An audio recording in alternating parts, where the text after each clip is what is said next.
All of us listening to this presentation who are drawn to Manchester for certain reasons. We have chosen this family, and now that we are here, Manchester's story will always be a part of our lives, and our personal story will be part of Manchester's legacy. Even if you are an employee or an instructor, Manchester will always be part of your resume. And if you are a student, Manchester's influence will accompany you through life. This family is larger than the buildings or campuses that contain it. This family has a history. It has shared experience. It has its own energy. This family is a multi-generational evolving force. This was described best by a visiting researcher from Carnegie Mellon University, who referred to this archives as our university's soul, for it contains the stories and the energy of people who have kept Manchester alive, who have made Manchester Manchester, and who have given it that incredible quality that has set Manchester apart, that has made her different from every other school.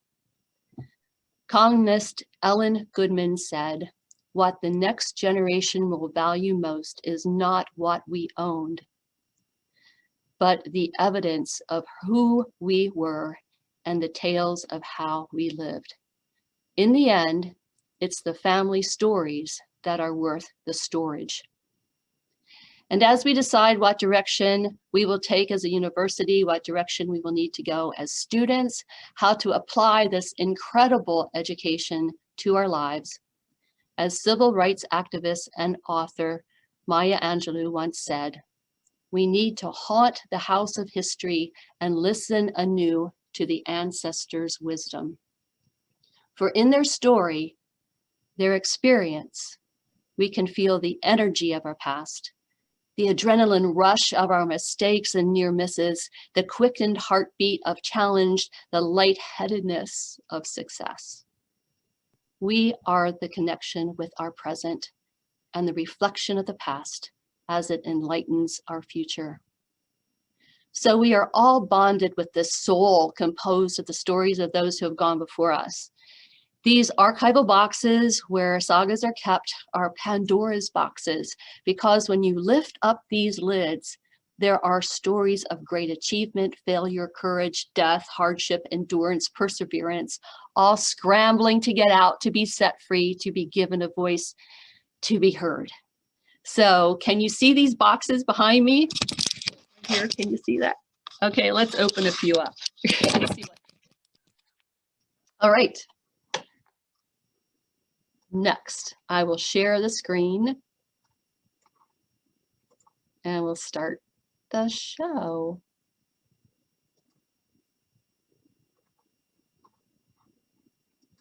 There we go. Does that work? Are you all there? All right. Those of you on the North Manchester campus are familiar with Courtier Auditorium. You might be interested in hearing some fun facts surrounding its namesake, Andrew Courtier. Andrew Courtier was born in 1901. He was a country boy from Ohio. In those days, President Otho Winger would travel in this area from state to state, inspiring young men and women to come to Manchester. So Andrew heeded to the call and came to Manchester and met his love, Dorothy, who was an artist. Eventually, Andrew became a professor at Manchester, and here he is with his daughter, Louise. And remember her because she has a very important story of her own. Andrew left Manchester in order to help form the United Nations and served in top positions at the United Nations as assistant to the Secretary General, and later he was named an Undersecretary of the United Nations. His Church of the Brethren values made him treat everyone at the United Nations equally. He was just as friendly to the man who operated the elevator, and he knew the elevator operator's name, and he knew the elevator operator's children's names, just as well as he knew the diplomats working for the Russian leader Khrushchev.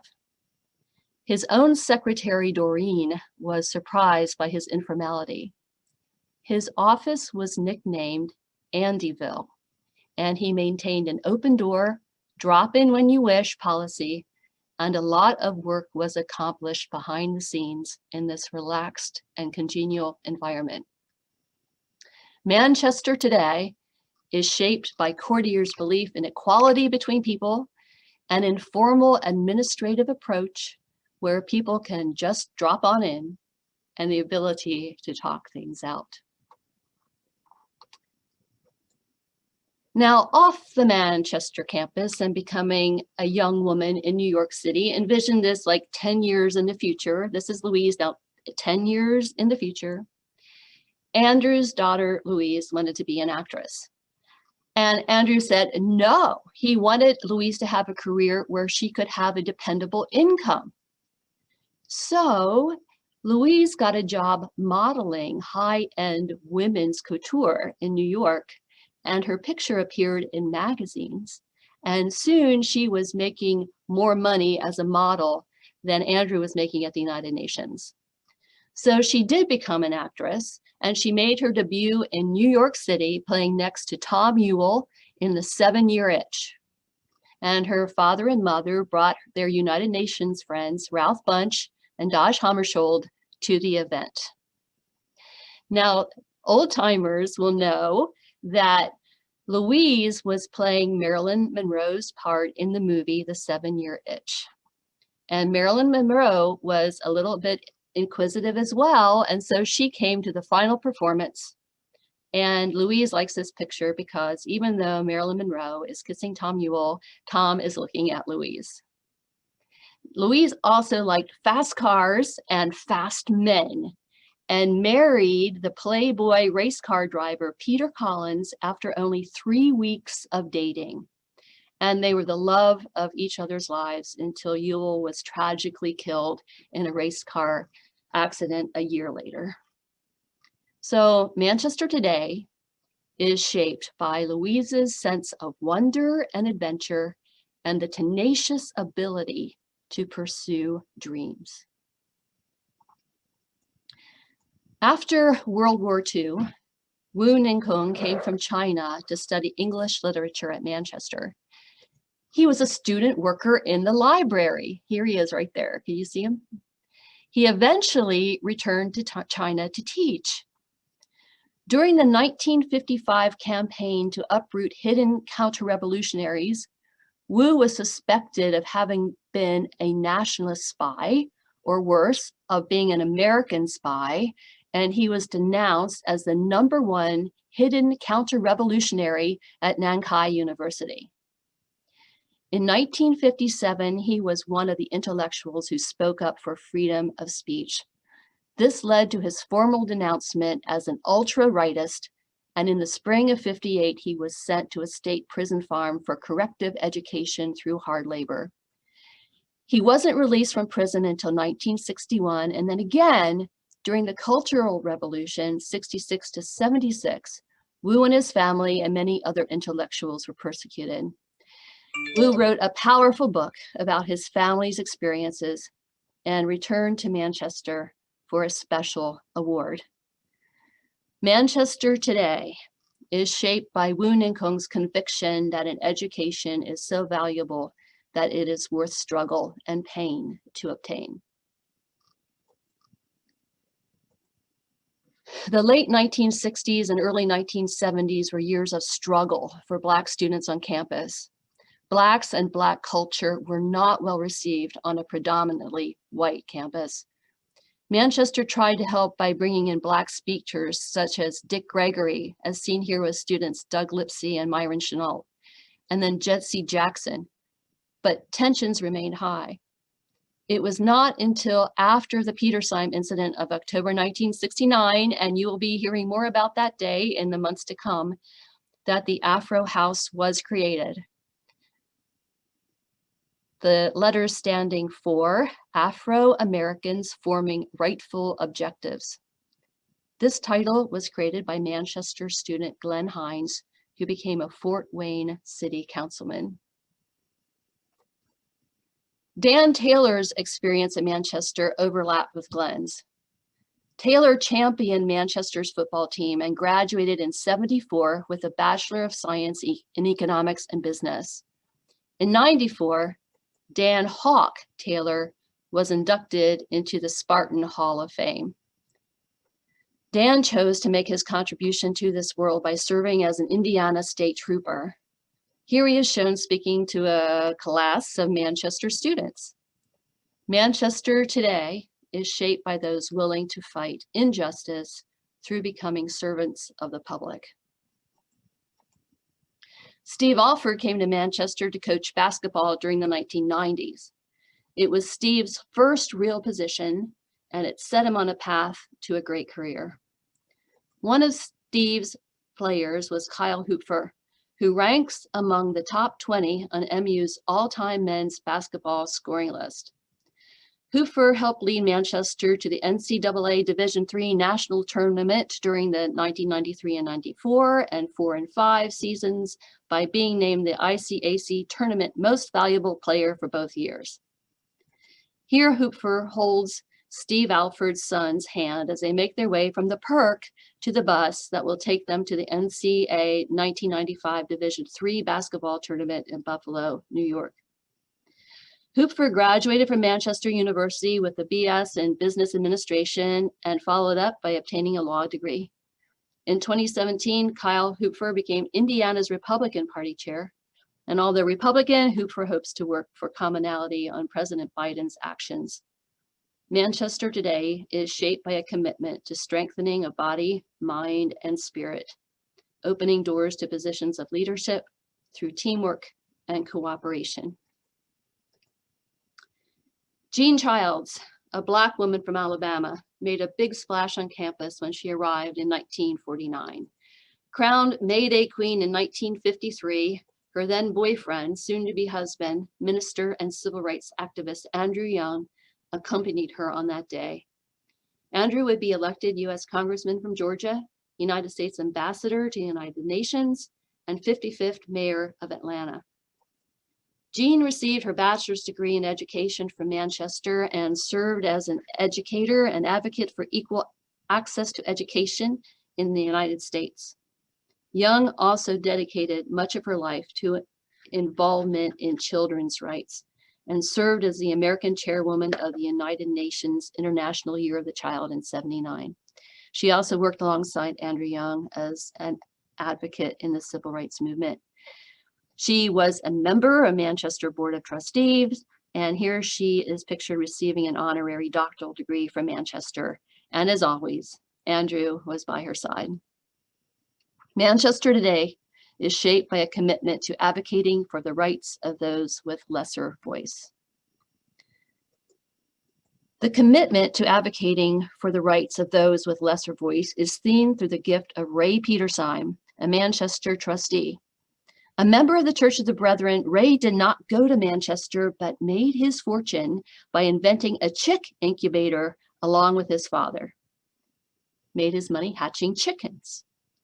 After World War II, he wanted to help the destitute Polish people, so he personally accompanied a shipment of hatching chicks to Poland.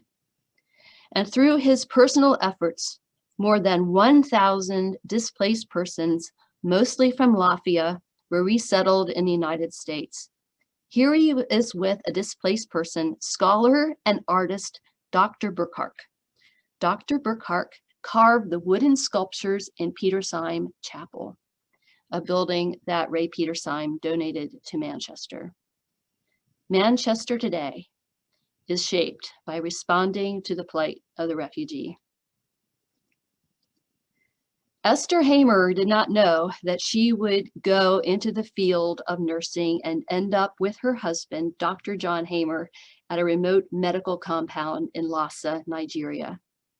Here they raised a family, all of which are Manchester graduates, by the way, and served their neighbor.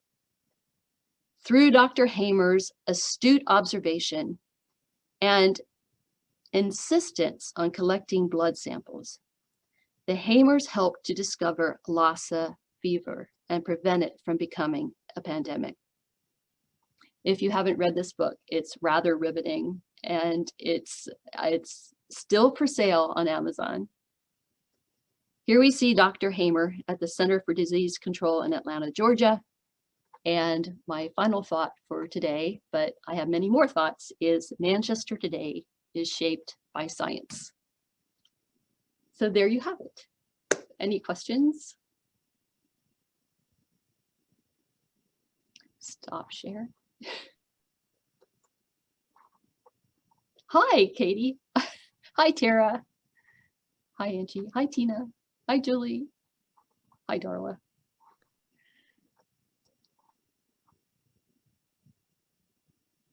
That was so beautiful, Jeanine. I hope more people have the chance to hear your presentation, you know, including students, from everyone from students to, you know, the board.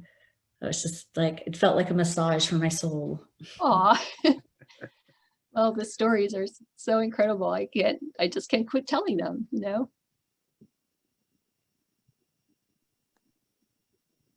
And I Jeanine, appreciate the chance to tell them. Yeah. what drove you, or what excites you every day about this work of storytelling? Well, I feel that it is part of our soul, and we are who we are because of it. And I am so blown away by how often and in every area I see Manchester represented, whether it be science. I mean, I left out a whole ton of people, right? And I would have gone on for hours. And everywhere you look, in science, in philosophy, in education, all across the board, in peace studies, Manchester is represented there. And in politics, in religion, we are, for such a small place, we had such a huge impact on the world, actually. And when you go back and start making the connections, I love the connections, like between Frances Smith Thomas and Jean Childs Young and Jean's sisters and Coretta Scott King, and how important Frances Smith Thomas was to the King family and to the Youngs. It shows how this ripple effect of how we influence other people's lives.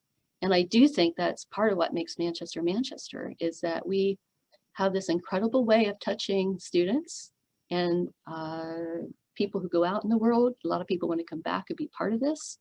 And it's inspiring to me to try to describe that. Well, thank you so much, Jeanine. Thank you so much. And thank you to all of you for joining us today on this Wellness Wednesday. We will not meet on March 3rd because that is a spring break day. So we hope that you will break that day and do your own Wellness Wednesday. But we will meet back up again 1 month from today on March 17. And John Walker will lead us in the generative branch of our tree of contemplation, and will be leading us in a mindfulness meditation. So 11:40 on March 17, we hope you will join us. Have a wonderful day, everyone.